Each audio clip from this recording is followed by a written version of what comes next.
dan kepada kita kasih karunia supaya kita bisa percaya kepada Tuhan Yesus Kristus dan juga kita bisa datang percaya dan beribadah kepada Tuhan. Hari-hari ini sudah banyak sekali orang sudah tidak mau beribadah lagi. Mereka sudah berpikir enak online, mereka dimanjakan, mau pilih hamba Tuhan siapa yang khotbah dan lain-lain. Itu saja, mereka sudah tidak mau lagi beribadah, mereka sudah tidak tahu mereka digembalakan di mana, siapa gembala yang Tuhan percayakan untuk memimpin mereka di dalam dunia ini. Dan mereka tahu bahwa gembala agung adalah Tuhan Yesus Kristus. Tetapi di dalam dunia ada gembala sidang yang Tuhan percayakan. Mereka sudah tidak tahu lagi. Tetapi mereka terus dengan zona aman. Mereka tidak kepingin lagi untuk beribadah. Alasan COVID, alasan sudah tua, alasan takut dan lain-lain. Tetapi kalau mereka pergi kemana-mana, jalan-jalan, pesta dan lain-lain segala semua, mereka semangat. Bapak Ibu yang dikasih Tuhan, sebelum saya masuk di dalam kebenaran firman Tuhan, beberapa waktu yang lalu saya diizinkan di daerah untuk menyampaikan firman Tuhan. Dalam 2 minggu, session pertama, session kedua, selama 2 minggu saya ambil terus untuk saya sampaikan kepada jemaat. Tadi gembala sidang menghubungi saya yang ada di sana. Bapak tolong doakan gereja kami. Kenapa Bu? Gereja kami sekarang jemaat sudah tidak ada. Mereka sudah tidak mau lagi beribadah, kosong dibilang, sedikit sekali. Ya, karena apa? Alasan-alasannya COVID, alasan-alasan COVID. Tapi kebanyakan jemaat-jemaat di sana, kalau pagi mereka pergi beribadah, habis selesai beribadah, mereka pergi ke pantai. Di pantai sana mereka mulai bawa babi guling, bawa makanan-makanan, mereka adakan pesta di sana, mereka pocok-pocok di sana dan segalanya semua. Tapi katanya kalau ke gereja mereka alasan COVID. Tapi kalau mereka pergi kumpul di sana pocok-pocok mau. Ya saya bilang itu manusia. Itulah akhir zaman. Ya maka itu kita sebagai gembala dengan penuh kasih menghimbau terus kepada jemaat. Ayo datang kepada Tuhan. Ayo datang kepada Tuhan. Beribadah kepada Tuhan supaya hati kita yang kering itu disirami dengan sumber air kehidupan. Ada berapa banyak orang di luar sensi, sedikit tersinggung karena kering. Coba kalau hati mereka disirami terus, tadi kita melihat nyanyi dengan puji-pujian yang begitu luar biasa, hati kita itu penuh dengan damai. Dan saat ini kita mendengar firman Tuhan, kita disirami kabar-kabar baik. Maka itu Bapak Ibu yang dikasihi Tuhan, bersyukur kepada Tuhan kita Yesus Kristus, yang sudah memberikan kepada kita kasih karunia. Pertahankan terus ya. Jangan sampai mau ikut-ikut orang lain. Sudah malas untuk beribadah. Lebih baik enak di rumah saja, santai dan lain-lain. Sudah tidak mau. Inilah kita melihat apa yang dikatakan Rasul Paulus. Dikatakan Raja Daud, aku senang kalau orang berkata, marilah kita ke rumah Tuhan. Coba saya ajakkan kepada Bapak Ibu membukakan di dalam firman Tuhan Mazmur 121. Ya, Mazmur 121. Aku senang kalau orang berkata, mari kita ke rumah Tuhan. Ya. Mazmur 122 ayatnya yang pertama.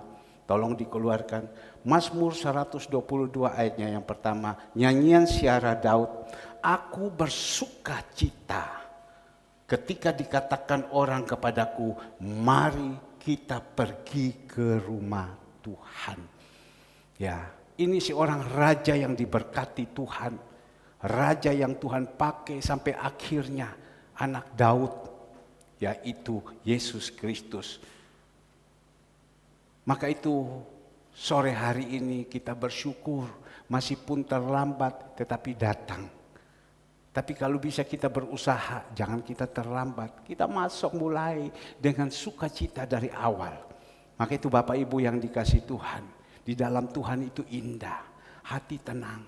Punya pergumulan, masalah, beban-beban hidup itu pasti ada. Tetapi Tuhan bilang, hendaklah kamu tenang supaya kamu bisa berdoa. Kita tenang. Justru kalau kita bisa tenang, gimana cara kita bisa tenang? Taruhkan Tuhan Yesus dalam hidup kita. Kalau Tuhan Yesus sudah ada di dalam hidup kita, kita tenang, bisa menghadapi masalah. Saya coba tadi berhubungan dengan seseorang. Saya katakan kepada dia waktu saya hubungi, kamu ada di mana? Dia bilang, saya baru turun dari pesawat. Lu baru turun dari pesawat, kenapa? Saya dengar orang tua saya kena COVID. Saya bingung, saya lari, saya tinggalkan istri saya tinggalkan anak saya lari pulang, dia bilang. Karena apa? Karena saya dengar ibu saya kena COVID. Saya bilang, kamu tenang, kan belum tentu kena apa tidak. Apalagi di daerah, untuk mencari tahu hasil yang positif kan belum tahu. Sudahlah, tenang ya. Kita berusaha, minum air jahe, minum air panas, cium terus minyak kayu putih terus, jangan lepas, terus berdoa kepada Tuhan. Tenang, jangan gupu, jangan bingung. Tuhan pasti tolong. Saya hanya bisa memberikan dia kepada ketenangan. Tapi gimana? Kami punya perusahaan sekarang sudah diincar pemerintah. Bahwa ini rumah toko ini ada kena semua kami. Sudahlah, tenang, jangan takut. Hanya bisa kita berkata seperti itu. Coba kalau kita punya rohani kuat. Rohani disirami dengan sumber air kehidupan terus. Waktu ketemu masalah, tenang. Tidak usah takut, Tuhan pasti tolong. Yang lalu Tuhan tolong, masa sekarang Tuhan tidak tolong? Ya kan? Maka itu Bapak Ibu, marilah dihimbau, ayo datang kepada Tuhan, cari Dia, maka engkau mendapatkan. Sumber segala-galanya itu datang daripada Tuhan. Kalau Tuhan memberikan kepada kita, Tuhan tolong kepada kita tidak terbatas. Tapi kalau manusia tolong, itu terbatas. Kalau Tuhan itu tidak pernah terbatas. Saya berdiri di depan sana sambil menunggu domba-domba masuk. Karena saya kepingin domba-domba masuk itu, saya memberkati dengan shalom, shalom, shalom. Ya, di situ tiba-tiba tergerak hati saya, ada WhatsApp. Saya buka WhatsApp itu sedikit dan di situ dia tulis, Pastor Herman, tolong tanya, ya, jemaat ada berapa banyak? Saya mau kirim apa? Kirim pastor, bukan pastor apa? Kirim hadiah, ya. Memang orang itu dipakai sama Tuhan sebagai dermawan. Saya tinggal jawab, jumlahnya sekian. Apakah masih ada ibadah apa tidak? Atau sudah tutup sekian lama? Saya tuliskan, ini pagi tadi ibadah. Dan ini sekarang sore ini sedang ibadah. Dia katakan, puji Tuhan. Di gereja kami sudah tutup sudah sekian lama. Kami kering, kami tidak bisa beribadah. Jadi tetap ibadah ya. Kami kirim ya, silakan monggo. Cepatan kalau bisa, jangan terlambat. Karena semua pada butuh. Amin. Haleluya. Oke. Tidak cerita lagi, mari kita sama-sama membuka kebenaran firman Tuhan. Saya ajak kepada Bapak Ibu yang dikasihi Tuhan. Kita buka di dalam Kolose. Kolose 3, ayatnya yang 18. Kita sama-sama membaca sampai dengan Kolose 3 ayat 25. Semua sudah buka? Kolose 3 ayat 18 sampai dengan 25. Siap semua? Oke, saya akan membaca. Di sini firman Tuhan, perikop tertulis hubungan antara anggota-anggota rumah tangga. Sekali lagi, hubungan antara anggota-anggota rumah tangga. 18, hai istri-istri, tunduklah kepada suamimu sebagaimana seharusnya di dalam Tuhan. 19, hai suami-suami, kasihilah istrimu dan jangan berlaku kasar terhadap dia. 20, hai anak-anak, taatilah orang tuamu dalam segala hal karena itulah yang indah di dalam Tuhan. 21, hai bapak-bapak, janganlah sakiti hati anakmu supaya jangan tawar hati. 22, hai hamba-hamba, taatilah Tuhanmu yang di dunia ini di dalam segala hal. Jangan hanya di hadapan mereka saja untuk menyenangkan mereka, melainkan dengan tulus hati karena takut akan Tuhan. Apapun juga yang kamu perbuat, perbuatlah dengan segenap hatimu seperti untuk Tuhan, bukan untuk manusia. 24, kamu tahu bahwa dari Tuhanlah kamu akan menerima bagian yang ditentukan bagimu sebagai upah. Kristus adalah Tuhan dan kamu adalah hambanya. 25 sama-sama jemaat 1, 2, 3. Barang siapa berbuat kesalahan, ia akan menanggung kesalahannya itu. Karena Tuhan tidak memandang orang. Sampai di sini dulu. Bapak Ibu yang dikasihi Tuhan. Pagi tadi Tuhan memakai sebagai Rasul Paulus untuk menasihati, menegur dan mendidik kepada jemaat-jemaat yang ada di Efesus tentang keluarga juga. 2 minggu yang lalu atau seminggu yang lalu Tuhan juga pakaikan saya untuk menyampaikan tentang berkat di dalam rumah tangga. Mazmur 128. Ayatnya yang keempat, kalau suami itu bagus, suami itu takut akan Tuhan, pasti akan turun di dalam istri dan anak-anak. Bukan hanya sekadar anak-anak saja, dipluskan dengan mantu cucu. Dan pagi tadi Tuhan juga ajarkan kepada kita dengan apa? Anak-anak, taatilah kepada Tuhanmu yang ada di dalam Tuhan. Anak-anak, hormati ayah dan ibumu. Karena orang yang bisa menghormati ayah dan ibumu, ya, terletak panjang umur, terletak berkat yang ada di dalam dunia itu. Tapi juga dikatakan di situ, hai bapak-bapak, jangan engkau menyakiti hati daripada anak-anakmu. Maka itu Bapak Ibu yang dikasihi Tuhan. Sore hari ini ada berkat lagi di dalam keluarga yang Tuhan mau untuk supaya kita sama-sama belajar. Bukan hanya sekadar kita belajar untuk menjadi kepintaran saja di dalam pikiran kita. Tetapi kita mau belajar, kita renungkan dan kita lakukan di dalam hidup ini. Penekanan pagi hari tadi, anak-anak harus taat kepada tuannya. Yang hidup di dalam Tuhan, yang hidup takut akan Tuhan. Ada penekanan juga anak-anak hormati ayah dan ibunya. Tapi yang Tuhan ajarkan kepada kita pada sore hari ini, yaitu hubungan antara anggota-anggota rumah tangga. Yaitu anggota-anggota rumah tangga, ada suami, ada istri, ada anak-anak. Ini anggota rumah tangga. Semuanya itu jadi 3. Tuhan kita juga semua itu ada 3. Allah Bapa, Allah Putra, yaitu Tuhan Yesus dan Roh Kudus. 3 itu jadi 1. Tapi ini sekarang juga kita berbicara tentang istri.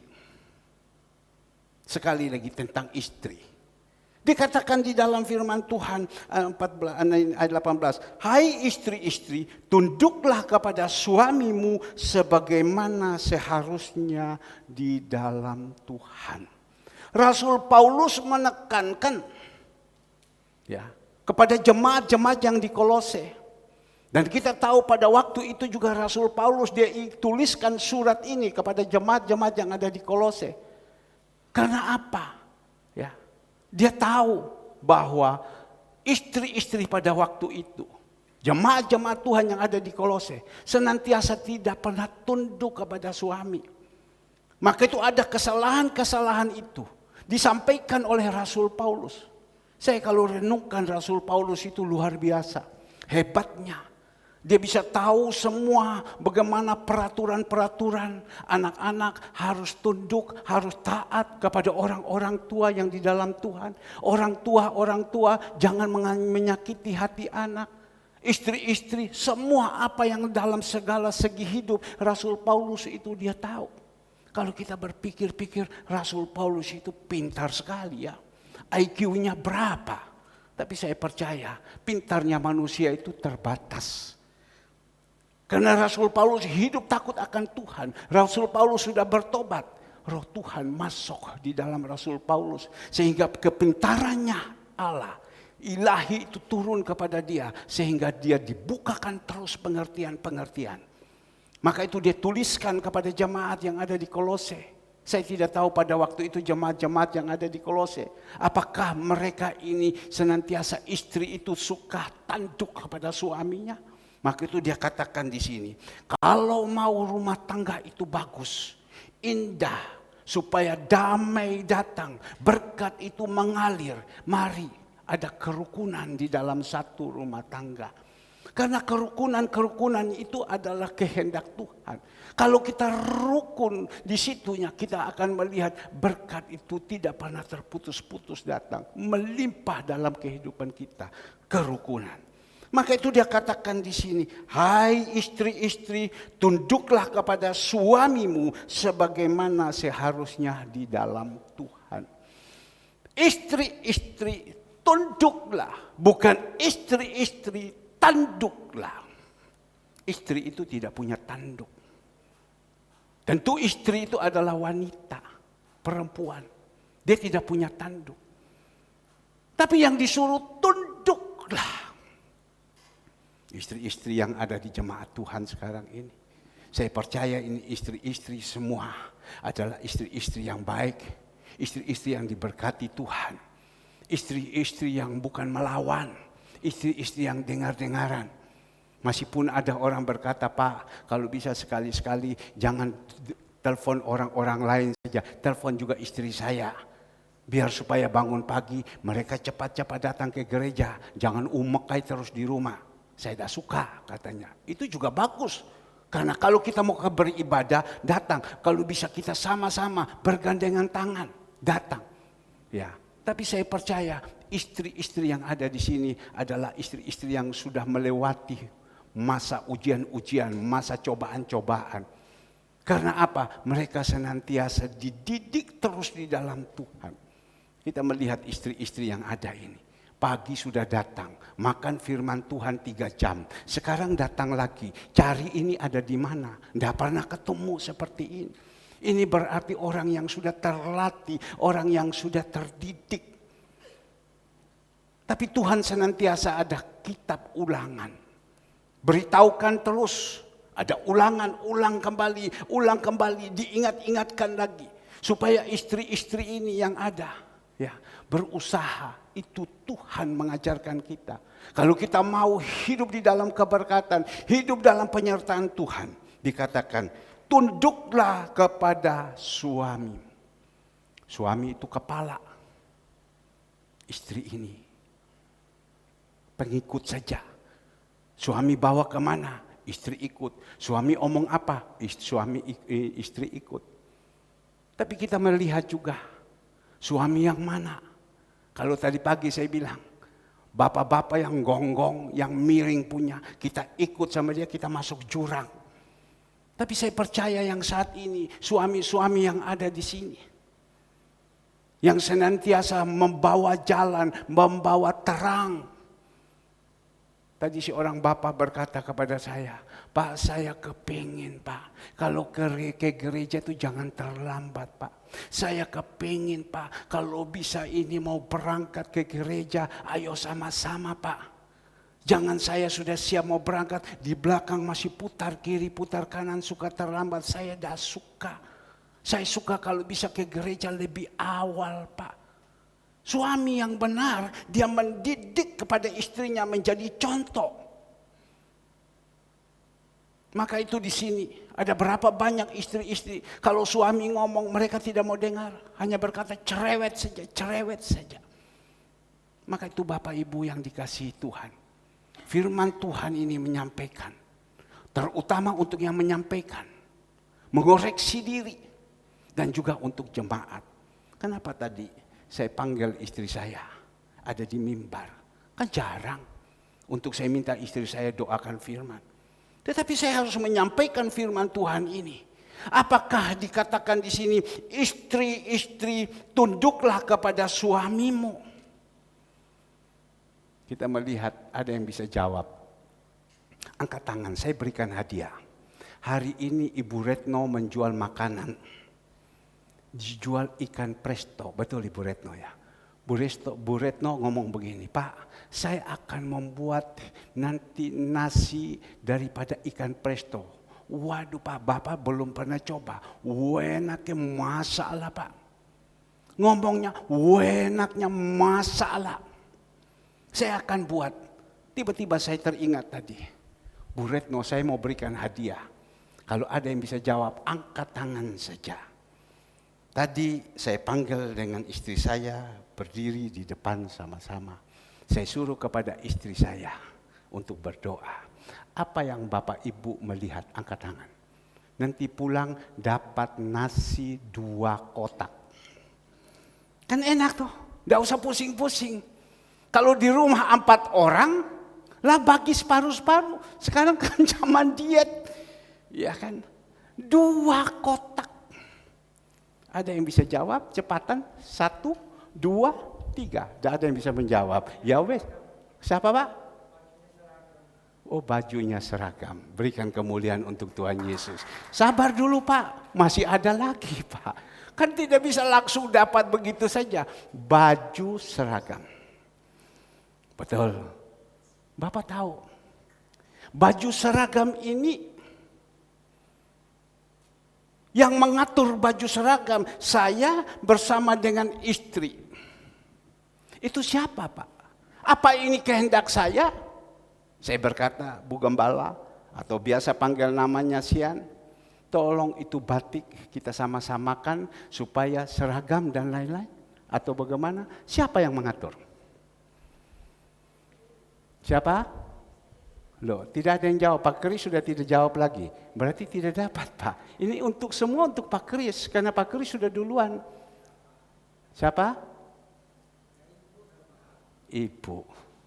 Ibu. Ibu. Saya percaya kalau ibu atau istri yang benar, dia akan urus semua pakaian-pakaian daripada suami. Itu istri yang benar. Istri itu adalah penolong. Dia akan menanyakan, ini cocok untuk kamu. Dan dia akan seragamkan. Ya, itu istri yang benar. Tetapi bukan hanya itu saja, tetapi tingkah laku, kelakuan yang ada di dalam rumah, ya, harus satu. Maka itu Bapak Ibu yang dikasihi Tuhan.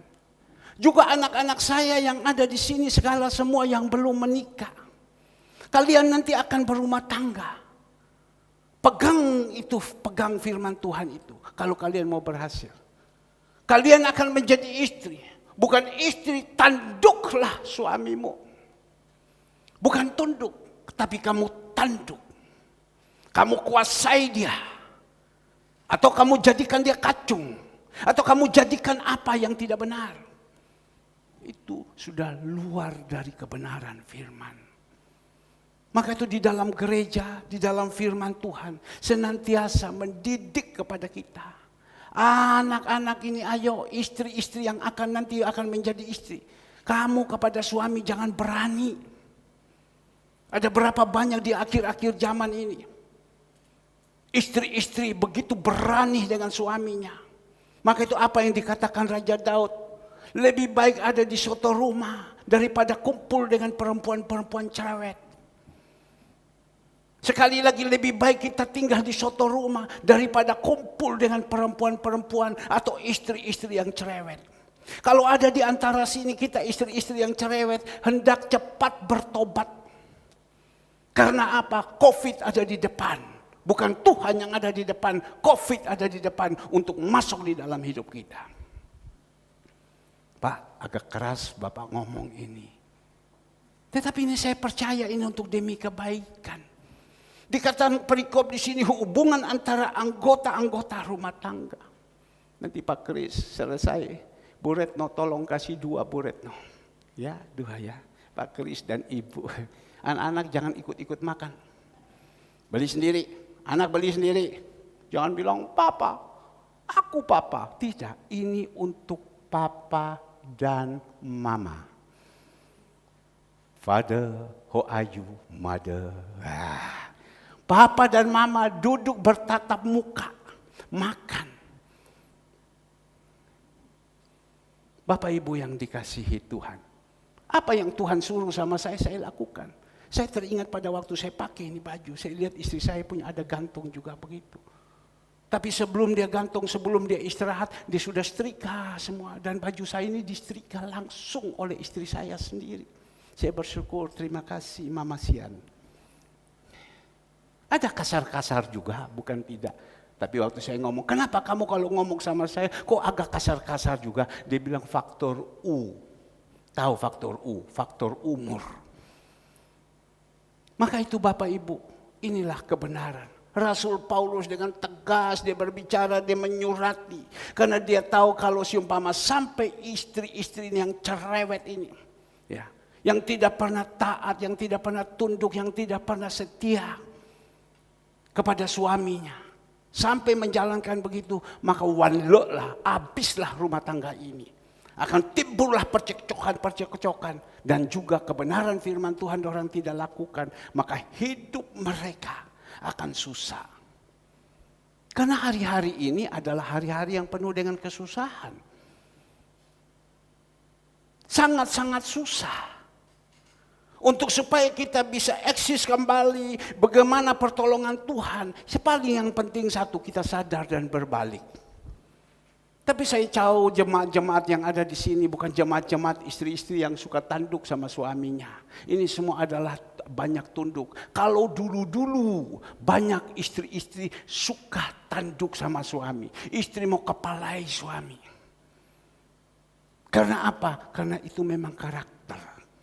Tapi kita percaya, apapun karakter, sifat, watak, kalau dia sudah percaya Tuhan Yesus, dan Tuhan sudah menjamah dia menjadi manusia baru, pasti akan berubah.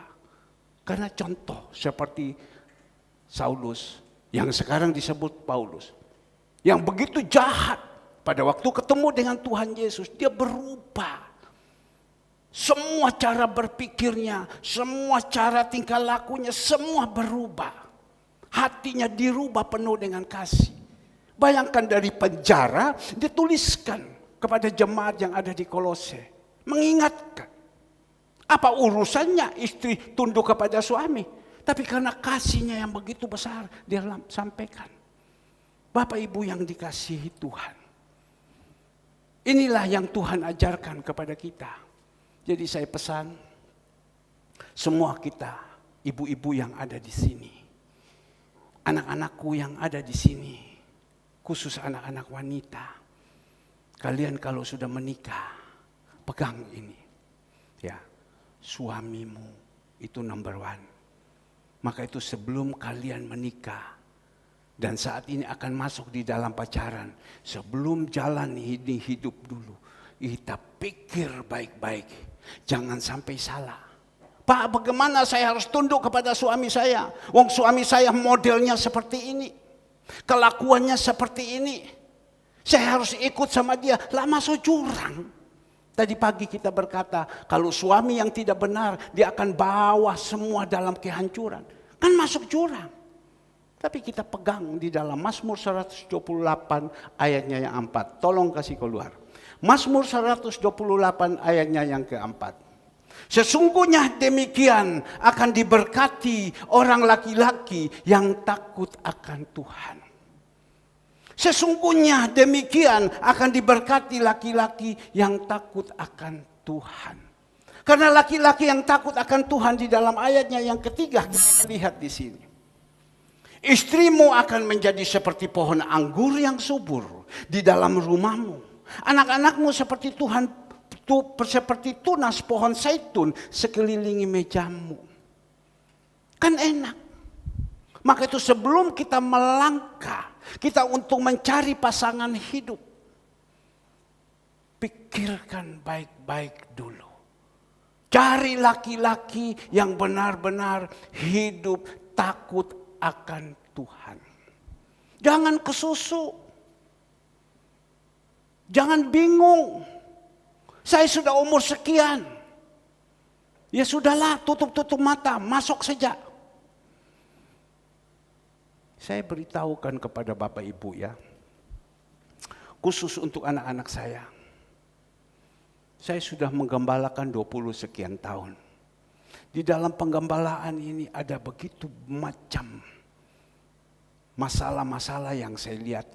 Ada begitu macam kecelakaan-kecelakaan yang saya lihat.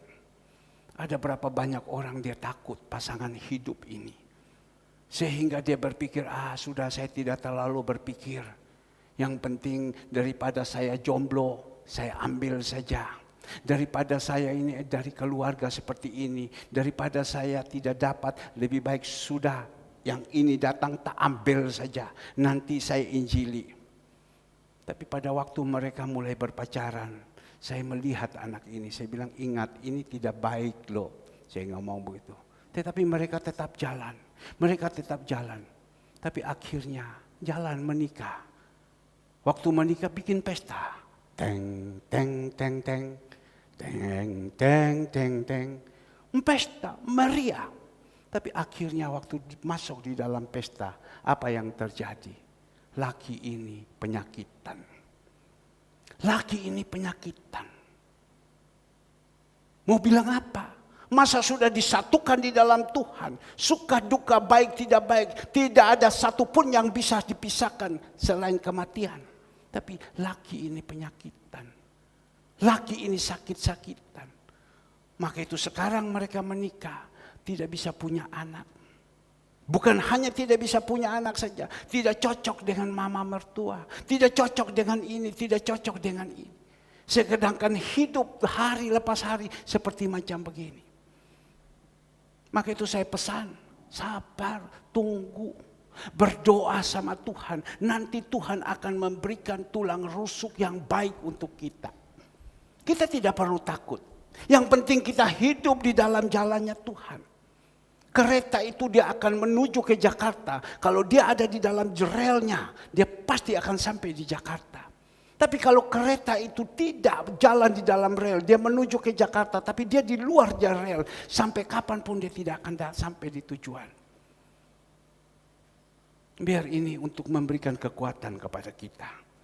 Maka itu Bapak Ibu yang dikasihi Tuhan. Di dalam ayatnya yang ke-19, dikatakan juga, hai suami-suami, kasihilah istrimu, janganlah berlaku kasar terhadap dia. Sekali lagi, hai suami-suami, kasihilah istrimu dan janganlah berlaku kasar terhadap dia. Ini firman Tuhan untuk saya dulu. Bukan untuk Bapak Ibu, untuk saya dulu. Saya baca ini. Kadang saya merenungkan, saya sebagai suami, saya sebagai seorang hamba Tuhan. Bagaimana dengan istri saya? Selama hidup ini. Bagaimana tingkah laku saya? Kadang itu juga ketemplak. Bukan firman seenaknya kita sampaikan dengan fasih lidah. Tetapi bagaimana kita sampaikan bisa menjadi berkat apa tidak. Mencerminkan hidup kita bagaimana. Jangan engkau kasar. Kita tidak bisa tipu diri. Yang tahu istri katakan, kau ngomong khotbah boleh enak. Tadi kau baru kasar sama saya. Tapi sekarang kau khotbah. Ini sama saja engkau templak dirimu sendiri. Ya. Tapi kita merenungkan. Kalau kita jadi manusia-manusia lama. Ya, yang suka kasar dengan istri. Tapi sekarang kita sudah di dalam Tuhan. Kita harus berubah dong. Manusia lama itu kita tinggalkan. Kita berubah menjadi manusia baru. Berat loh, dari kegelapan pergi ke terang itu berat sekali.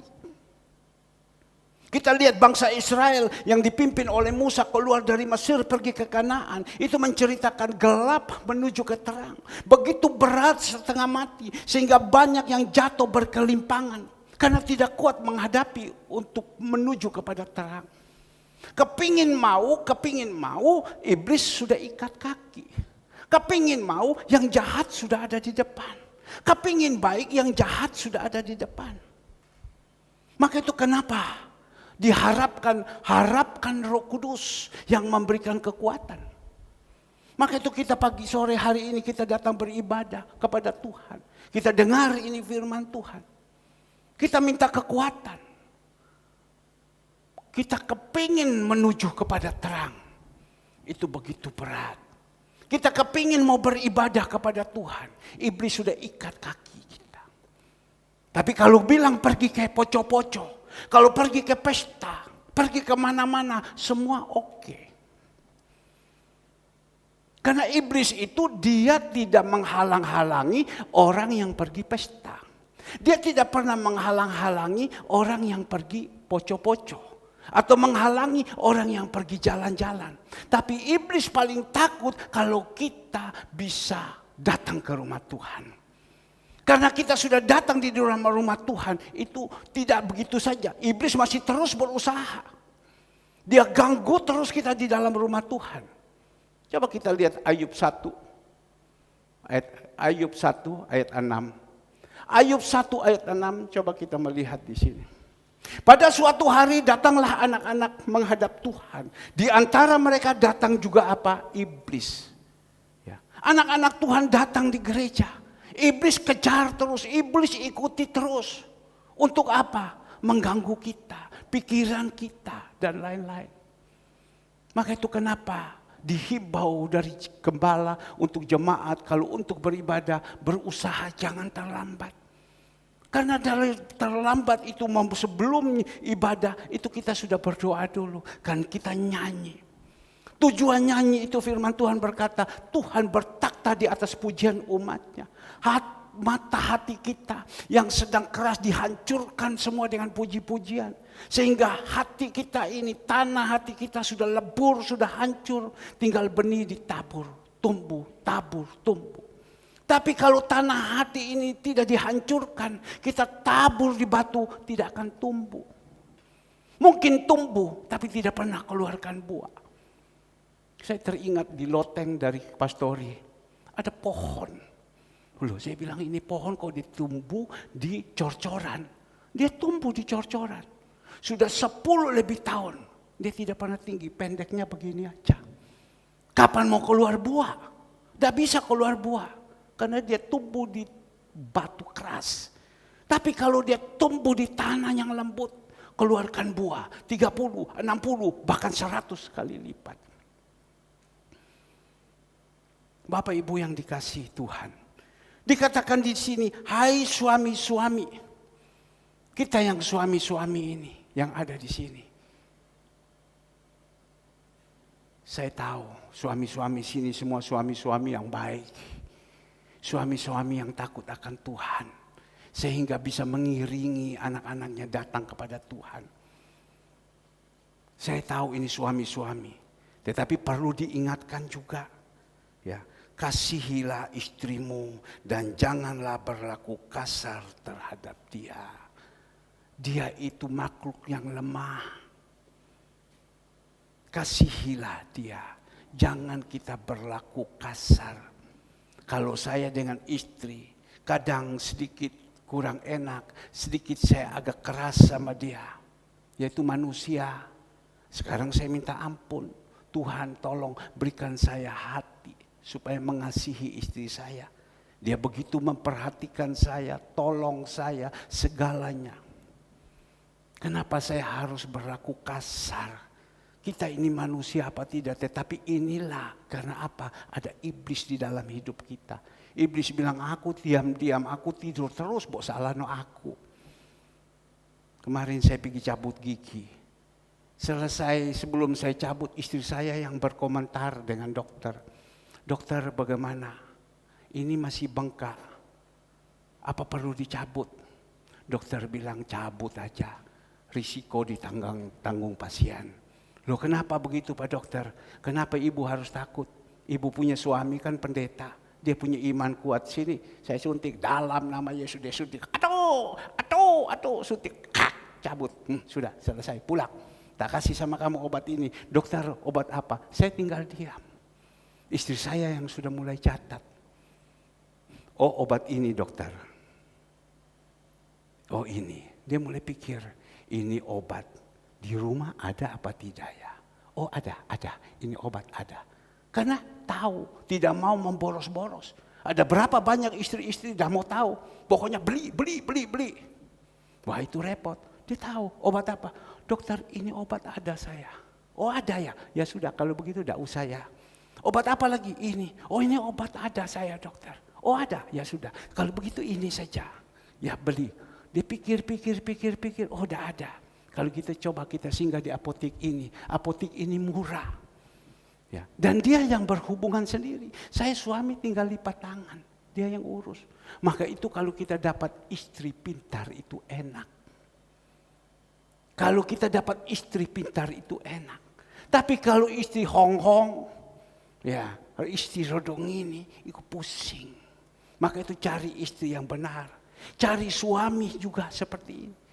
Maka itu saya berpikir, Tuhan, kadang dengan istri saya, ya kadang dia cerewet. Ya, kenapa kamu kok cerewet? Dia bilang.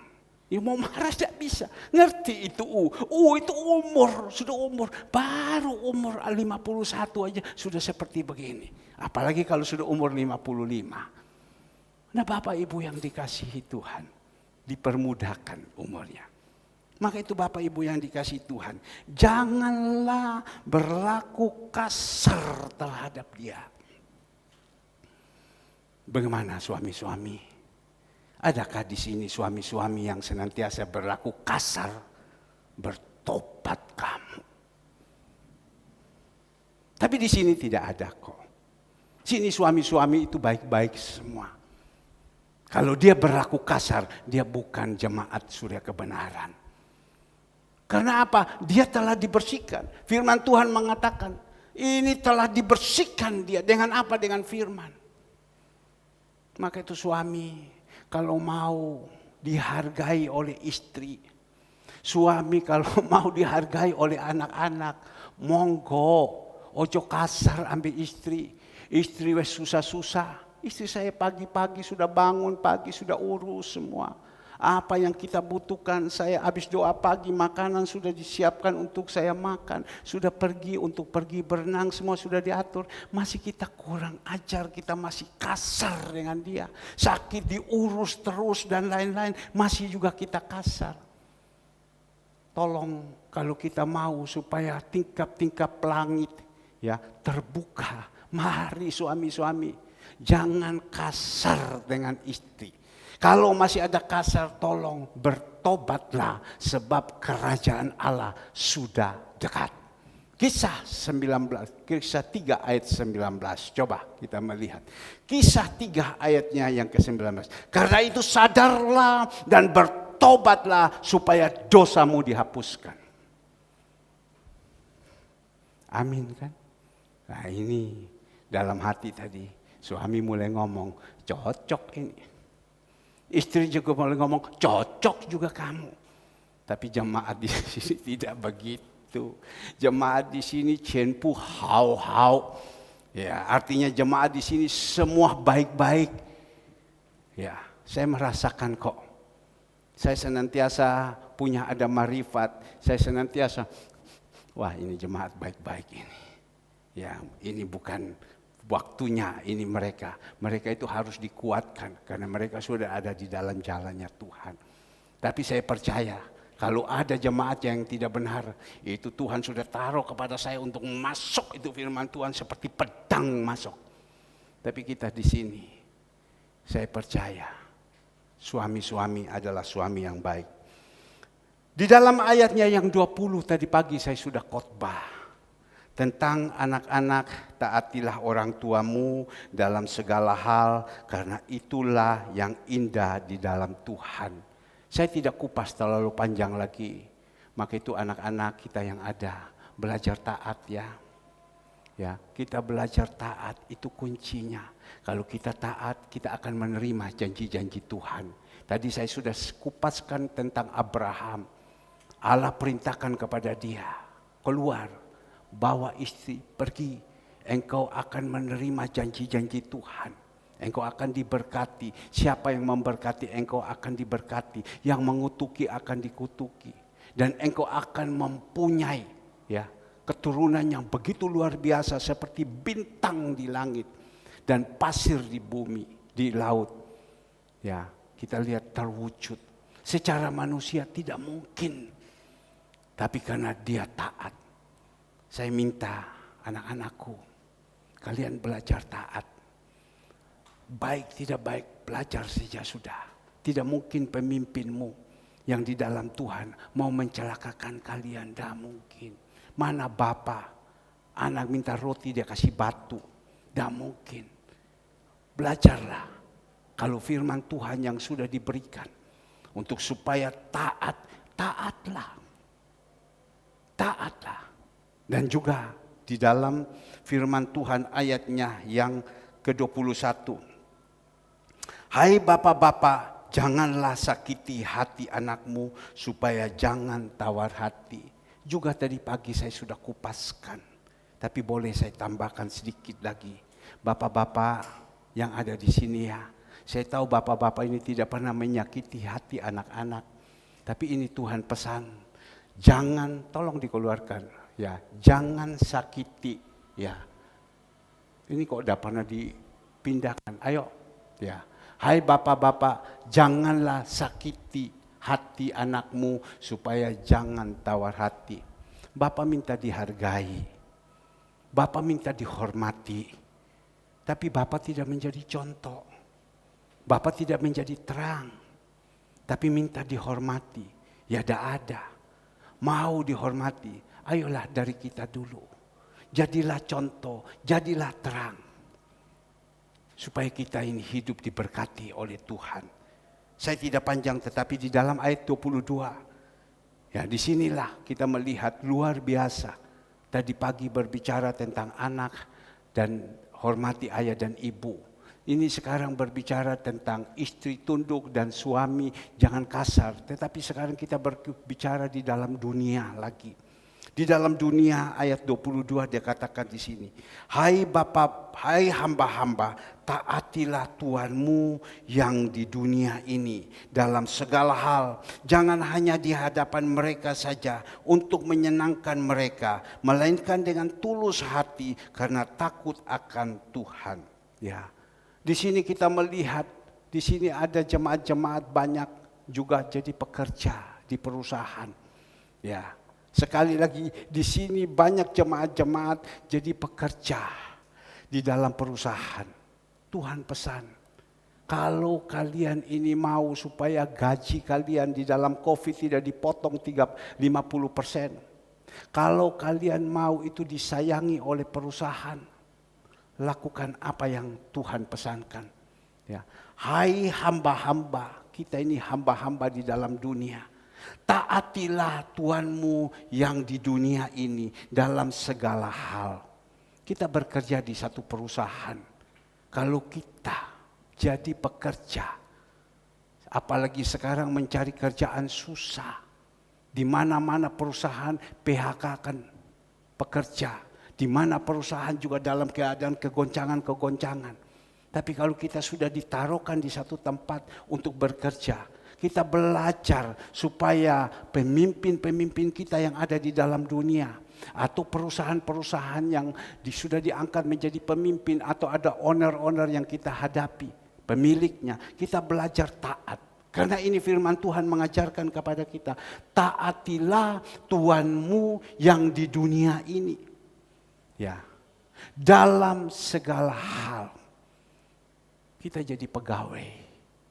Ya. Apa yang disuruh, ya kita lakukan. Ojo ngeyel, ojo lawan. Kalau lawan atau ngeyel, jangan kita kerja di perusahaan. Kita kerja di perusahaan, pasti ada pemimpin.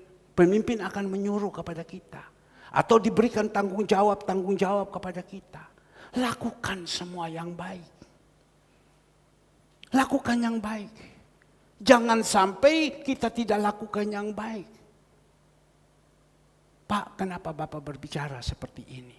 Kalau ngomong tentang pemimpin di dalam perusahaan, saya kurang lebih mungkin 30 lebih tahun lebih saya sebagai seorang pemimpin. Karyawan saya banyak, ratusan orang. Ya, saya menghadapi karyawan macam-macam beragam. Tingkah laku, kelakuan. Ada karyawan yang model begini, ada karyawan yang model begini. Untuk mendapatkan yang baik, yang takut akan Tuhan sedikit, sepersekian. Tapi kebanyakan banyak karyawan-karyawan yang tidak benar. Itu pada zaman 30 tahun yang lalu. Ya. Apalagi sekarang ini. Sekarang ini zamannya edan. Banyak orang kering hati. Banyak orang susah. Berangkat kerja aja udah sumpek. Yang datang ke gereja saja dengan masalah udah sumpek. Tapi yang Tuhan pesankan kepada kita, hai hamba-hamba, taatilah Tuhanmu yang di dunia ini dalam segala hal. Apa yang Dia pesan kepada kita, yang sudah diarahkan, yang sudah ditugaskan, lakukan dengan baik. Lakukan dengan baik. Tadi pagi saya coba berbicara dengan seseorang dan dia katakan kepada saya, aduh pusing Pak, dia bilang. Karyawan saya sudah dipesan supaya kamu pagi-pagi hari Minggu kamu datang ke toko. Sudah dikatakan iya, ternyata tidak datang, teleponnya dimatikan. Waduh Pak, pusing Pak, keki Pak. Nah ini cocok. Tapi saya tahu karyawan-karyawan atau jemaat-jemaat Tuhan yang ada di sini tidak seperti itu. Kalian harus punya tanggung jawab.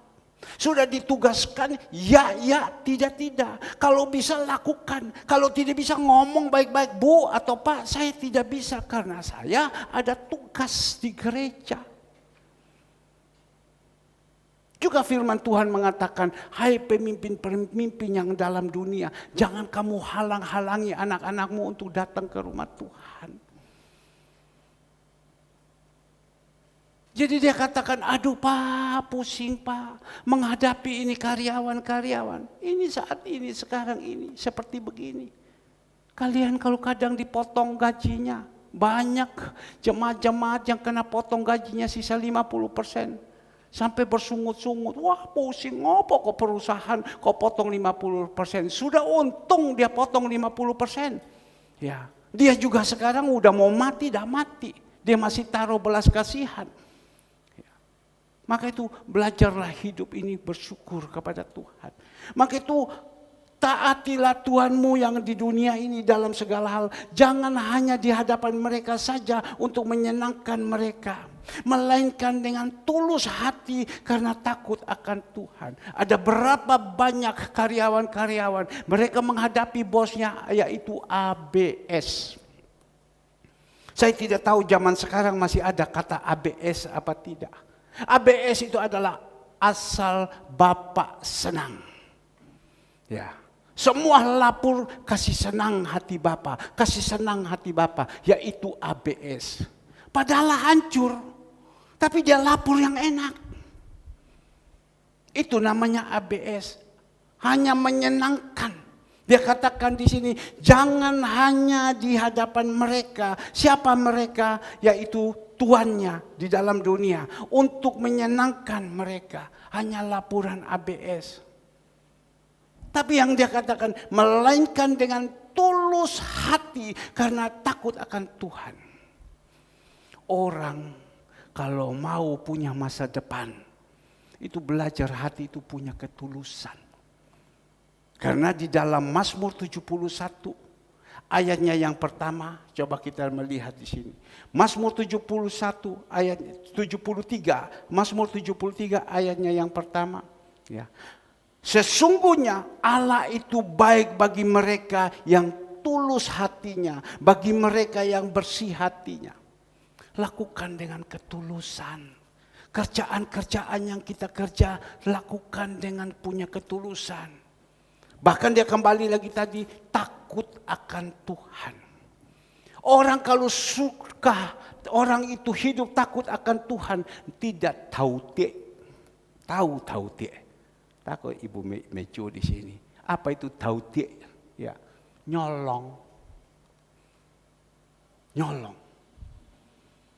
Kenapa? Dengan tulus hati karena takut akan Tuhan. Kalau kita ini hidup sudah takut akan Tuhan, kita ini sudah tidak suka nyolong.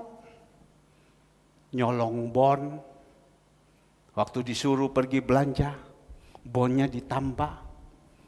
Bosku udah tahu, ya kan? Itu juga dia punya nama, tidak tulus. Orang kalau tulus apa adanya saya kasih. Apa adanya saya kasih. Tulus. Karena kita bekerja sudah diupahi. Kan sudah mendapatkan upah kan? Untuk apa mau cari untung lagi? Anak saya Andre, setiap hari dia pasti ada dapat order. Dan saya tanya kepada dia, Andre, kamu lakukan ini, ya gimana? Ada untung apa tidak? Ya pasti Pak ada untung. Tapi untung itu tidak potong leher orang. Untung itu sewajar. Ada orang untung 1 kali pukul, tidak ada kedua kali lagi. Untung yang penting saya beli masih bisa di bawah harga daripada pembelian dia. Maka itu kita jadi orang berpintar-pintar untuk mencari barang. Setiap hari dia harus diizinkan untuk mencari barang. Jadi kalau dia sudah duduk di meja komputer, itu dia cari barang. Barang apa? Barang untuk dijualkan kembali lagi. Sekarang ini kan semua orang kan pintar. Pembelian tidak seperti dulu. Kalau kami dulu mau pergi beli-beli barang, kami harus masuk di Songoyudan. Kami harus masuk di Kebon Jepun. Kami harus masuk ke Pabean. Kami harus masuk dan pilih barang ini. Sudah keluar pagi, sore baru pulang. Keliling semua harus cari itu barang. Itu dulu. Kalau sekarang sudah lain. Kita duduk saja, kita tinggal cari. Mau cari apa sekarang? Ya, cari ini, keluar sudah. Wah, ini di sini yang murah. Ini sini cara pembayarannya begini. Semua gini. Maka itu otak harus pintar. Tapi kita jangan sampai makan orang itu malang melintang. Tapi sekarang yang kita berbicara tentang bekerja di perusahaan. Mari kita hidup di dalam hidup takut akan Tuhan. Mungkin kita berkata, Pak, kalau saya hidup jujur gimana Pak? Masa depan saya bagaimana? Jujur terus, gaji tidak pernah naik. 3,5 juta ya 3,5 juta. Dari Sabang sampai Merauke, dari ini terus 3,5 juta tidak pernah naik. Kapan Pak? Gaji 4,300.000 terus 4,300.000 tidak pernah naik. Kapan wes mangkel aku wis ruwet wis angel. Dahlah disyukuri. Dah usah susah. Kamu lihat Bapak Ibu, untuk supaya kita bisa itu jujur, itu Tuhan senang. Ya, jujur. Kalau kita sudah hidup takut akan Tuhan, kita jujur. Bagaimana masa depannya? Kuncinya satu. Mazmur 37 ayatnya yang ke-37. Coba keluar. Mazmur 37 ayat 37. Perhatikanlah orang-orang yang tulus. Tadi kan tulus kita sudah belajar. Dan lihatlah kepada orang-orang yang jujur. Jujur yang kita melihat. Sebab pada orang yang suka damai akan ada masa depan. Untuk supaya kita mempunyai masa depan, itu pasti pegang itu firman Tuhan. Belajar hati yang tulus. Belajar jujur. Sudah kerja. Tanggal 30 sudah gajian. Besok ini pada waktu semua pada gajian semua. Besok 30 gajian. Kalau sampai tanggal 30 belum gajian, pasti tanggal 1 gajian. Senang kita sudah. Biasa kalau sudah gajian. Suami kalau sudah gajian pulang ke rumah. Tinggal masuk ke rumah, istri sudah tunggu bulan baru. Loh papa kok tertawa-tertawa? Iya mah. Tadi baru gajian, main duitnya. Jujur, udah tilep duitnya. Betul toh Pak? Gaji ini dah ini. Loh kok gini Pak? Kok ini potong ini? Ya ini toh Ma, dulu ini kan ada utang di sini, dipotong gajinya. Ya wes, ya. Jujur, sama istri juga jujur. Dan kita melihat untuk supaya bisa ada masa depan, kita suka berdamai, tidak suka berkelahi dengan orang. Kalau kita bermusuhan dengan satu sama lain, rezeki itu tidak ada. Yang biasanya orang itu yang suka memberkati kita, tapi sekarang kita siwa dengan dia, berkat itu tidak ada. Maka itu kita berusaha jangan suka berkelahi dengan satu sama lain. Berusaha berdamai, suka damai. Maka itu ada masa depan. Tapi gimana Pak? Gaji sekian mau masa depan bagaimana? Tuhan bisa buat 1 tambah 1 sama dengan 1. Ada berapa banyak orang katakan 1 sama 1, tak 1 tambah 1 sama dengan 2. Tapi Tuhan bisa buat 1 tambah 1 sama dengan 1. Apa yang tidak mungkin bagi manusia, mungkin bagi Tuhan. Karena Tuhan punya banyak cara. Maka itu kita harus jujur sama Tuhan. Jangan kita tipu sama Tuhan. Tapi kalau kita tidak jujur, tidak punya ketulusan, orang bilang hidup kita madesu, masa depan suram. Peganglah firman Tuhan ini. Ini firman Tuhan ini ya dan amin. Pak, gimana cara? Bapak suruh kita harus mempunyai kejujuran. Gimana bisa tambah? Apakah dari hasil tipu kita bisa tambah? Kaya. Kalau kita tipu, kita dapat anak istri kita makan bukan jadi berkat lagi, tapi jadi laknat. Tapi kalau kita dapat yang baik, itu kan lain. Tuhan bisa menambahkan ini, Tuhan bisa menambahkan ini. Sebab apa yang tidak pernah kau pikir, dengar ada dalam hati Tuhan kasih. Tuhan bisa tambah ini, Tuhan bisa tambah ini. Masa Pak? Tadi kan saya saksi kepada Bapak Ibu. Kita setia saja sama Tuhan. Kita sungguh-sungguh saja sama Tuhan, nanti Tuhan akan berikan. Hati raja itu ada di tangan Tuhan, di mana dia mau alirkan. Tadi kan saya bilang saya sedang berdiri, tapi ada satu bisikan begitu halus, coba engkau buka WA. Saya buka itu WA, dia hanya tuliskan di situ. Selamat siang, sore Bapak Pendeta, masih tetap ibadah Kak? Ya, tolong beritahukan. Ada berapa banyak jemaat, saya akan kirim ya berkat untuk Natal. Itu kan berkat. Saya akan kirim berkat untuk Natal. Kita berdoa berkat apa? Mungkin satu orang ada kirim satu, ada dia kirim berapa banyak? Saya bilang ada sekian banyak. Mungkin tiba-tiba datang sekian banyak mobil Innova semua yang tipe baru punya datang. Lu untuk apa ini? Jemaat satu orang satu. Lu. Mungkin semua datang sepeda motor Honda semua yang datang. Wah, bawa di sini pleng sepeda motor Honda semua. Waduh, kan enak. Kan berkat itu. Tadi yang dia katakan kepada saya dan saya jawab. Saya kirim, betul kan sedang ibadah. Memang orang ini memang dipakai dari dulu. Dia memang hati dermawan, suka memberi, suka memberkati. Tahun lalu Natal, dia kirim sama kita beras itu berapa banyak. Dia kirim kepada kita makanan-makanan mie dan lain-lain berapa banyak, segalanya semua. Ya, saya percaya kalau bukan Tuhan yang menggerakkan hatinya, tidak mungkin. Zaman sekarang orang susah, mana mau. Coba dibukakan di dalam Amsal 20 ayat yang pertama. Ya, Amsal 20 ayat yang pertama kita melihat hati raja seperti batang air di dalam tangan Tuhan. Dialirkannya kemana ia ingini. Ini kan Tuhan. Hati raja seperti batang air di dalam tangan Tuhan. Dialirkannya kemana ia ingini. Ini mobil Hiace ini ada di sini. Hanya mereka katakan, Pak taruh sudah di sini Pak. Nggak beli Pak. Hanya ngomong, Pak taruh sudah ini mobil di sini. Ini dulu ini mobil saya udah tawar, saya mau beli ini mobil. Tapi tidak cocok harga. Karena dia minta harganya jauh.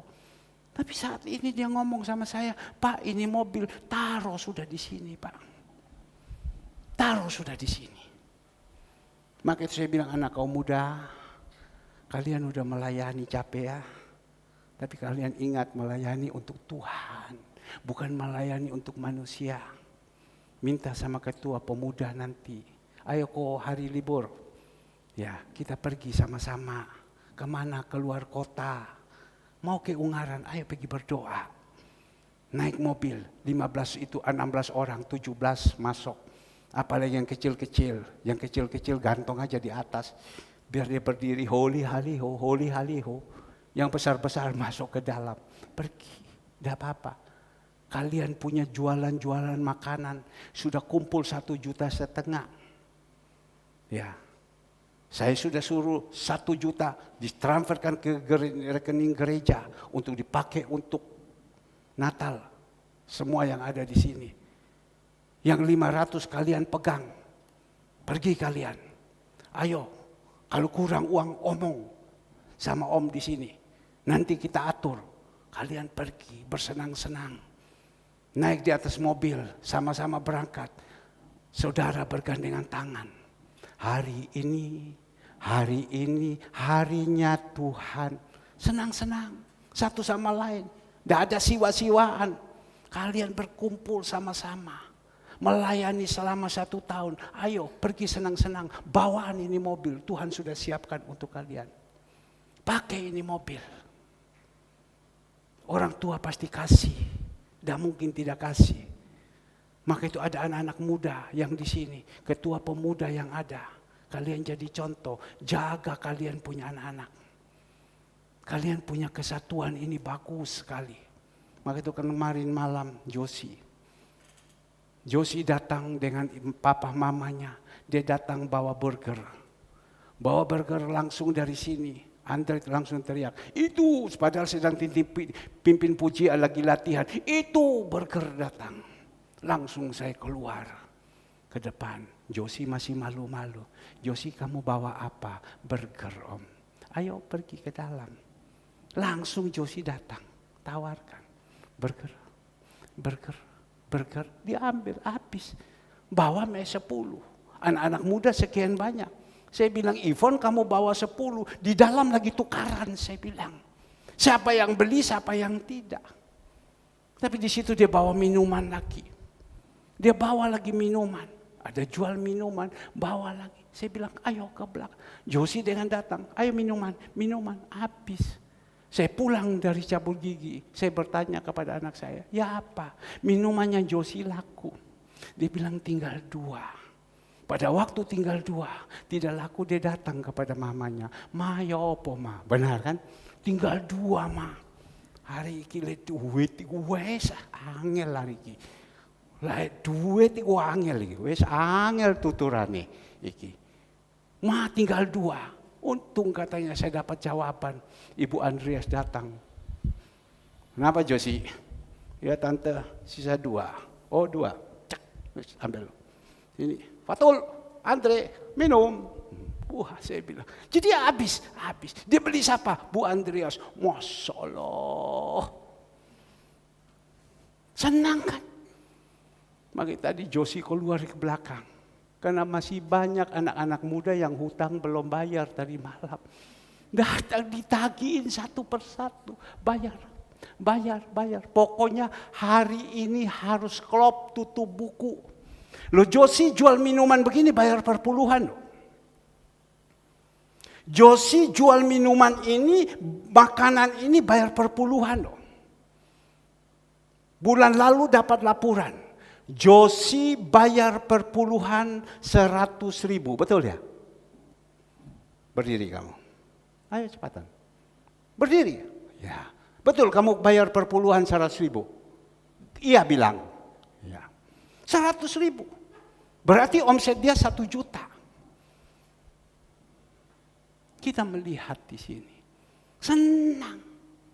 Ada kesatuan satu sama lain. Maka itu Bapak Ibu yang dikasihi Tuhan. Jangan takut untuk masa depan. Belajar hati ini tulus. Jangan hati itu berlekok-lekok. Bengkok kiri, bengkok kanan. Wes tala, percaya, bohongi. Tuhan sudah ngomong pasti ya dan amin. Belajar tulus, belajar jujur. Kita melihat orang yang tidak jujur itu bagaimana. Lukas 16. Orang yang tidak jujur kita melihat itu bagaimana. Dipecat sama Tuhan. Lukas 16.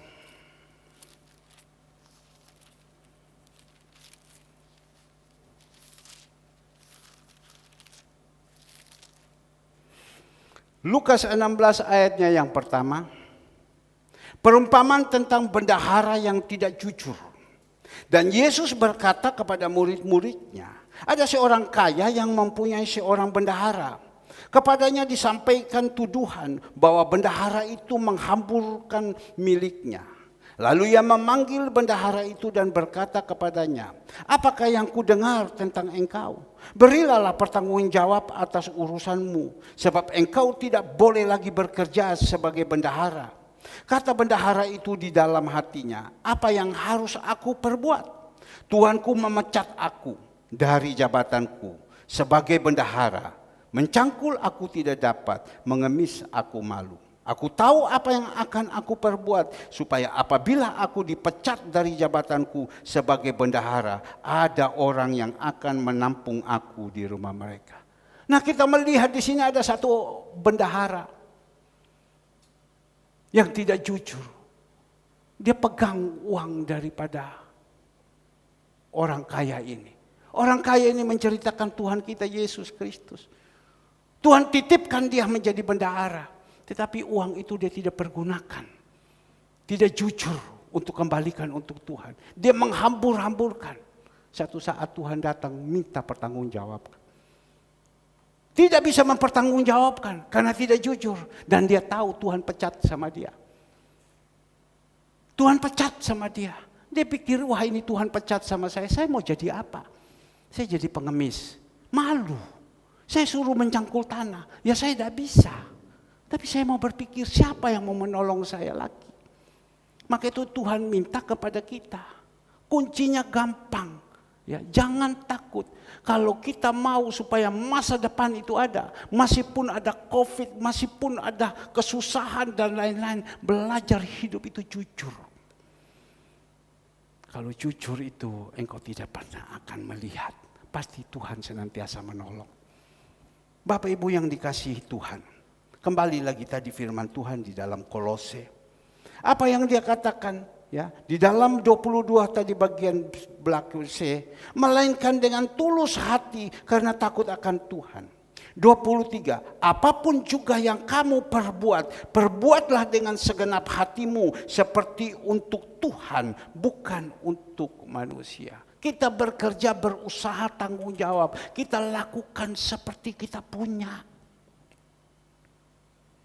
Kita lakukan semua ini, jangan berpikir untuk saya buat untuk dia. Tapi kita berbuat untuk Tuhan. Itu kalau di dalam dunia. Kalau di dalam Tuhan sekarang saya sedang melayani. Kalian di sini melayani tidak dapat upah dari gereja. Karena kami tahu kalian dapat ini nanti akan dari Tuhan. Ayo layani dengan sungguh-sungguh. Jangan berpikir saya melayani ini menyenangkan hati gembala. Jangan. Kalau kalian hanya berpikir seperti itu percuma.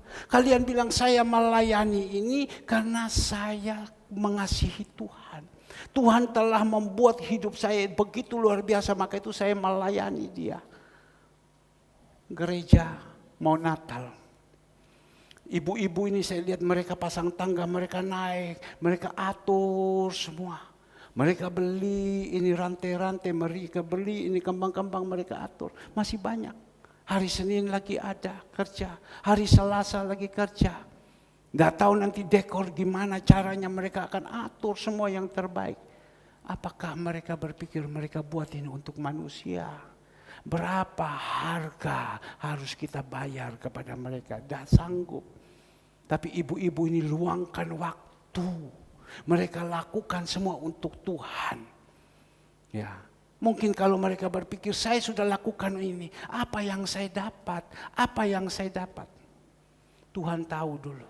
Kita lakukan ini, Tuhan melihat dari atas. Oh, orang ini saya tidak memberkati dia mobil dulu. Saya tidak memberkati dia sepeda motor dulu. Saya tidak memberkati rumah dulu. Tetapi saya mau memberkati di dalam rumah tangganya dulu. Anak-anaknya yang tidak benar, saya mau memberkati dulu. Suaminya atau istri yang tidak benar, saya mau memberkati dulu. Atau mungkin kesehatan mereka belum prima, belum bagus. Rumah tangganya belum, itu dulu. Saya pulihkan mereka di dalam rumah tangga. Kalau sudah dipulihkan semua, kalau Tuhan mau memerintah itu gampang. Tinggal Tuhan ketuk saja hati. Orang itu datang. Orang tinggal ketuk saja hati itu datang. Saya coba saksi sedikit. Minggu lalu,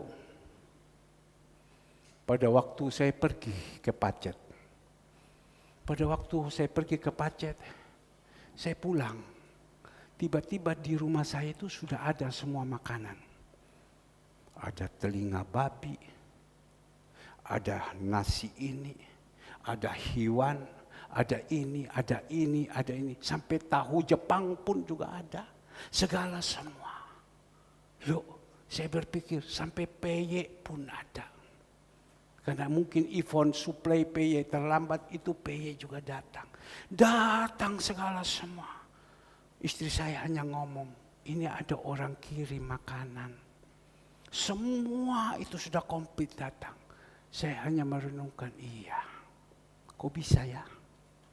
Tapi saya tahu, orang ini mau memberikan, kalau tidak digerakkan hatinya sama Tuhan tidak mungkin. Tapi saya harus tahu berterima kasih. Pada waktu itu dapat, saya tanya dari mana, saya angkat telepon. Saya terima kasih. Terima kasih. Saya terima kasih. Pak, terima kan kasih. Saya kasih juga yang lain. Terima kasih. Tapi yang sama orangnya dulu saya telepon. Terima kasih ya. Kau telah memberkati kami ya. Terima kasih ya. Dan mari kita katakan, mari kita berdoa. Tuhan terima kasih. Engkau telah memakai orang ini. Kan dia pasti pakai orang. Bukan pakai siapa-siapa. Pakai orang. Tidak usah takut kalau untuk soal berkat. Tidak usah takut. Satu lagi saya saksi. Saya ini kan paling suka makan ikan. Hari Jumat, tiba-tiba ada teman saya satu. Dia ngobrol sama saya waktu itu hari Kamis. Pak, di mana ikan yang bagus? Saya bilang kalau mau ikan yang bagus memang di daerah. Tapi kalau di sini di mana? Kamu jangan pergi ke pasar, tidak enak. Ikannya beja, tidak enak saya bilang. Jadi gimana? Kamu pergi ke Probolinggo.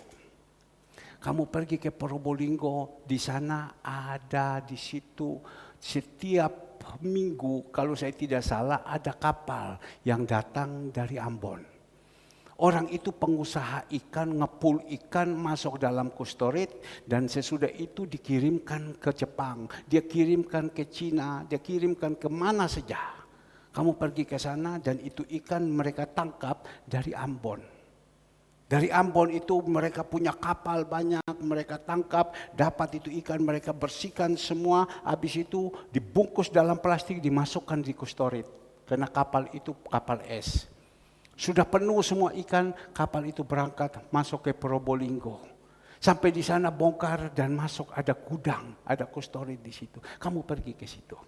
Tolong Pak kirim alamat, saya kirim alamat, sebenarnya dia berangkat. Pada waktu dia berangkat sampai di sana orang ini telepon saya, Pak saya sudah ada di sini. Kamu sudah ada di sini, oke baik. Sekarang mana? Saya bicara kepada yang punya. Saya berbicara, saya bilang tolong, ini ada teman saya mau cari ikan, bla bla. Dikasih tunjuk sama saya ikan ini, iya, saya mau. Sudah singkat cerita orang ini beli. Pada waktu ini orang beli, dia punya villa. Villa dia ada di Batu kurang lebih 6.000 meter persegi. Ya, 6.000 atau 7.000 meter persegi, saya kurang tahu, pokoknya besar sekali. Orang ini suami istri saja yang ada di sini, 2 anak, 1 laki 1 perempuan tinggal di Amerika. Jadi mereka tinggal saja di sini berdua saja. Dan pada waktu itu pulang mereka perjalanan, istrinya ngomong kepada saya, Pak Herman dia bilang, kami sudah berangkat ke Batu. Dan kalau bisa nanti kapan nanti kami bawa pulang, saya tolong tanya Bu, apakah ibu ini punya freezer, saya bilang, yang ada di Batu. Wah ada, dia bilang freezer. Wah saya bilang kalau udah ada freezer ini, ikan yang ibu bawa ini punya saya, ibu beli berapa kilo? 30 kilo, dia bilang beli untuk saya. Orang biasa beli ikan 2 ons, 3 ons. Kita sekali beli 30 kilo. Ini dia punya nama bukan cincai gaujia. 30 kilo ikan. Ya memang hobi, suka. Ya sudah. Jadi tidak ada tempat Pak. Gimana cara? Waduh, saya bilang baru pulang dari Pacet capek. Masa mau ke Batu, mau ambil lagi itu barang. Pikir saya coba telepon teman saya yang ada di Batu. Kamu punya enggak freezer? Karena saya mau suruh titip. Tapi dia bilang tidak ada, di sini dingin, untuk apa kita? Tapi kita melihat di situ. Orang ini karena dia lihat macam begini, dia bilang sudah Pak Herman jangan bingung. Sekarang juga saya singgah di Hartono di Malang, saya beli freezer. Karena persis orang ini orang mampu. Saya singgah ke Hartono, saya beli freezer. Sesudah itu dia sudah beli freezer. Pak Herman jangan pusing, Pak Herman tenang saja, melayani Tuhan. Hari Senin datang sama saya di sini. Di tempat saya di sini, ya, itu ada tempat kolam yang begitu besar. Ikan yang ada di sini, ikan gurami, ikan nila, tidak pernah kita ambil. Dah tahu ratusan ekor, ribuan ekor, Pak Herman datang ambilin saja bawa pulang. Saya pikir-pikir, kok ada manusia seperti ini. Datang saja di sini, sedok aja bawa pulang. Sampai saya pikir-pikir besok, mau tak bawa ini jemaat semua ke sana. Untuk sedok, baru saya video. Saya pikir mau naik apa. Maka itu nanti saya mau minta sama Ibu Mecu, pinjam mobil Mercy-nya Ibu Mecu yang tulis itu Honda Ramayana. Rame-rame kita berangkat semua ke sana. Langsung kita viralkan. Nah Bapak Ibu yang dikasih Tuhan, tidak usah takut. Kalau kita ini hidup, pasti Tuhan senantiasa buka jalan kepada kita. Nah kita melihat Tuhan yang menolong kepada kita. Berkat dari mana, susah payah, itu nanti Tuhan yang kasih berkat. Kalau Tuhan yang kasih berkat itu, wah luar biasa. Luar biasa. Maka itu mari kita melihat di sini. Ayat 24, Kolose 3 ayat 24. Kamu tahu bahwa dari Tuhanlah kamu akan menerima bagian yang ditentukan bagimu sebagai upah. Kristus adalah Tuhan dan kamulah hambanya. Kalau kita ini melayani Tuhan dengan hati yang sungguh-sungguh, upah dari mana? Dari Tuhanlah. Masa mau dari manusia? Masa mau dari manusia? Dari Tuhan. Manusia itu terbatas. Tetapi Tuhan itu tidak terbatas. Tuhan yang mempunyai langit dan bumi serta seisinya. Dari Tuhan. Jadi kita harus tahu. Jangan kita entengi Tuhan. Maka Tuhan katakan harapkan Tuhan. Bukan harapkan manusia. Harapkan Tuhan. Kalau Tuhan kasih itu, jangan ngencerit-ngencerit. Kalau Tuhan mau kasih plak, tidak usah cicil. Langsung plak, tidak usah cicil. Biasa kita kalau beli kendaraan sepeda motor, kan pergi kan, totalan kan. Pergi ke sana, mulai tawar-menawar. Saya pernah waktu itu Ibu Evi beli sepeda motor. Di Ibu Mecu punya tempat Ramayana, saya yang duduk. Saya tawar-menawar dengan yang bagian menjual. Dia bilang ampun sudah saya Pak, saya dah kuat lagi Pak ketemu pendeta macam begini. Wes ampun. Dia bilang kenapa? Wes dah ada untung, wes pres kape. Enak di Bu Evi, sumpeknya saya. Ya sudah. Tapi kalau Tuhan yang kasih, ndak usah cicil-cicil, langsung kontan. Langsung kontan. Ndak usah cicil sampai mencicil kita, langsung kontan. Ini mobil ditaruh di sini. Tidak ada suruh saya teken, cicil berapa lama, 3 tahun, 4 tahun, 5 tahun, tidak, cuma datang sini terus pakai. Wis sudah tahu bayarnya, sudah tahu. Pokoknya pakai.